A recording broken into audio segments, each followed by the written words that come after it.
Inizia per noi anche la fase 2 per la medicina generale. Voi sapete che già dall'inizio di questa storia, dal 9 di marzo, abbiamo messo in atto delle procedure, delle modalità che ci hanno permesso di poter continuare ad assistere la gente senza fare una strage di medici come in altre situazioni. Novità nella sanità veneta. Durante l'appuntamento quotidiano del presidente Zaia è stato presentato il progetto che rivoluzionerà le visite dei medici di base, rivolto ai pazienti domiciliari e ambulatoriali che necessitano di una visita urgente o di un monitoraggio. È stata costruita da FIMGE Nazionale una piattaforma che permette non solo la videovisita, permette anche l'aggiornamento della scheda e della situazione fisica del paziente attraverso dei dispositivi che possono essere lasciati a casa dello stesso, possono stare con il medico in modo che lo stato di salute dall'elettrocardiogramma al polsiossimetro, persino alla visita dermatologica, possa essere fatta o in ambulatorio o direttamente al domicilio del paziente.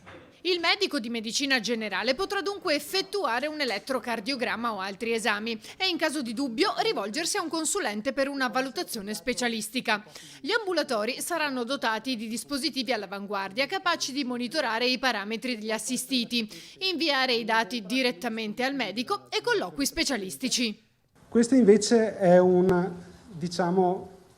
elettrocardiografo standard, dove di standard c'è solo il tracciato che viene fatto, perché è veramente una meraviglia tecnologica, perché permette di, attraverso queste che sembrano delle cuffiette, di raccogliere un elettrocardiogramma in pochi minuti.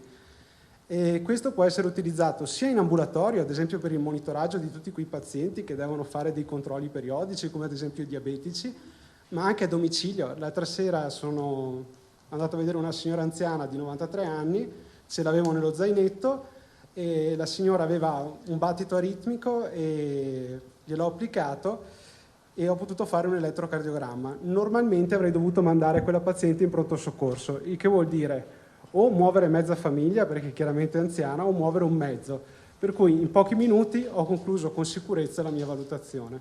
Ogni parametro può essere aggiornato in diretta, come si è visto dalla dimostrazione pratica. Si potrà fare anche una videochiamata con il medico, anche urgente, tramite un link inviato dal professionista.